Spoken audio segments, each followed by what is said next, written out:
Olden days are golden days. చిన్ననాటి రోజులు, చింతలేని రోజులు, మరువలేని జ్ఞాపకాలు, మధుర జ్ఞాపకాలు. అలాంటి కొన్ని మరువలేని స్కూల్ డేస్ని గుర్తు చేసుకుందామా? 6 గంటలకి తాతయ్య రేడియో పెట్టగానే కౌసల్య సుప్రజ రామ పూర్వ సంధ్య ప్రవక్తతే అంటూ వెంకటేశ్వర సుప్రభాతం, ఇంకా లేవలేదా అంటూ అమ్మ చదివే సుప్రభాతంతో నిద్ర లేచేవాళ్ళం. నాన్న పేపర్ చదువుతుండగా, అమ్మ ముగ్గు వేస్తుండగా ఉదయం లెక్కల ట్యూషన్కి వెళ్ళి వచ్చేవాళ్ళం.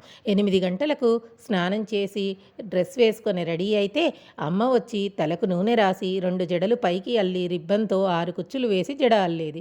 నానమ్మ టిఫిన్ పెట్టేది. పుస్తకాలను స్కూల్ పెట్టెలో సర్దుకొని హోంవర్క్ ఏదైనా మిగిలిపోయి ఉంటే చేసుకొని 9 గంటలకు స్నేహితురాళ్ళందరం కలిసి కబుర్లు చెప్పుకుంటూ పెట్టెలు పట్టుకొని స్కూల్కి నడిచి వెళ్ళేవాళ్ళం. 9:30కు సెకండ్ బెల్ కొట్టగానే వందే మాతరం వందే మాతరం అంటూ ప్రార్థన చేసి, భారతదేశము నా మాతృభూమి, భారతీయులంతా నా సహోదరులు, నేను నా దేశమును ప్రేమించుచున్నాను అంటూ ప్రతిజ్ఞ చెప్పేవాళ్ళం. తర్వాత ఒక నీతివాక్యం, అన్నదానం ఆకలి తీరిస్తే అక్షర జ్ఞానం అజ్ఞానాన్ని తొలగిస్తుంది అని చెప్పగానే అందరు కొట్టే చప్పట్లు, కోట్లు పోసినా ఆనందం రాదు కదబ్బా.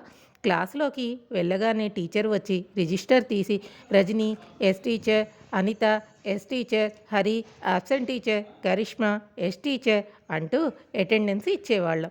ఇక తెలుగు మాస్టర్ వచ్చి అటజని కాంచె భూమి సురుడంబర చుంబి శిరస్సరజ్జరి అంటూ పద్యం వెళ్ళవేస్తూ, సైన్స్ టీచర్ వేయమన్న జీర్ణాశయం బొమ్మ, చర్మం అడ్డుకోత బొమ్మ ప్రాక్టీస్ చేస్తూ, సోషల్ మాస్టర్ చెప్పే అలెగ్జాండర్ దండయాత్రలోని సంవత్సరాలను బట్టి పడుతూ, ప్రజల చేత ప్రజల కొరకు ప్రజలే ఎన్నుకునే ప్రభుత్వమే ప్రజాస్వామ్యం అంటూ చదువుతూ, లెక్కల మాస్టర్ చెప్పినటువంటి లాగార్థెం బుక్లోని సైన్ తీటా కాస్ తీటాలను బట్టి పడుతూ అలా చదువుతూ వెళ్ళేవాళ్ళం.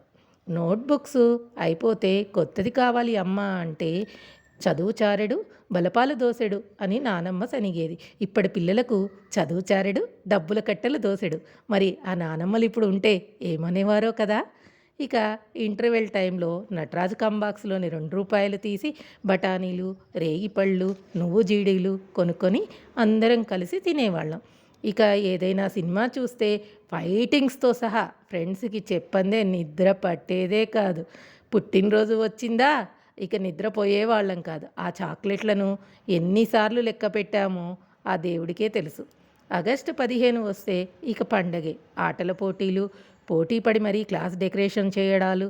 ఇక అమ్మాయిలైతే చెప్పనవసరం లేదు. తల స్నానాలు, గోరంటాకు పెట్టుకోవడం, రూపాయికిన్ని అని కనకాంబరాలు, మల్లెలు లెక్కతో కొని తెచ్చుకొని అమ్మతో మాల కట్టించుకోవడం, ఆటల పోటీలలో వచ్చిన బహుమతులు, పెట్టెలు, కప్పులు అందరికీ చూపించి అపురూపంగా దాచుకోవడం, క్లాసులో అందరితో కలిసి క్లాస్ పూట దిగడం, మామిడి తోటల్లోకి వెళ్ళి వనభోజనాలకు వెళ్ళడం, ఉయ్యాలలూగడం, విహారయాత్ర అంటూ నాగార్జున సాగర్కు విహారం, వినోదం, విజ్ఞానం వచ్చేలాగా పిక్నిక్ వెళ్ళడం. అబ్బా, ఇలా ఎన్ని చెప్పినా తనివి తీరదు కదబ్బా. ఆ రోజులే వేరు. ఒక స్నేహితురాలు మాట్లాడకుంటే, అబ్బా నేనేమన్నానబ్బా, ఎందుకు మాట్లాడట్లేదబ్బా అని ఆ ఫ్రెండ్ మాట్లాడేదానక తన ఎమ్మటే తిరిగేవాళ్ళం. అప్పటి ఉపాధ్యాయులు కూడా తమ స్టూడెంట్స్ని తమ పిల్లల్లాగే భావించేవారు.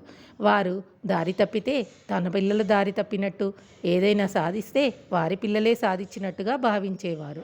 ఇక ఒక ఇంజనీరు నిర్లక్ష్యం చేస్తే ఒక బ్రిడ్జి కూలిపోతుంది. ఒక డాక్టర్ తప్పు చేస్తే ఒక ప్రాణం పోతుంది. కానీ ఒక ఉపాధ్యాయుడు వృత్తి ధర్మాన్ని మరిస్తే భవిష్యత్ తరాలు నాశనం అవుతాయి. ఈ సూత్రాన్ని నమ్మి వారు తమ విద్యార్థులకు మంచి విలువలతో చదువులు చెప్పేవారు. అలాంటి విలువలతో మమ్మల్ని తయారు చేసిన మా ఉపాధ్యాయులందరికీ పాదాభివందనాలు.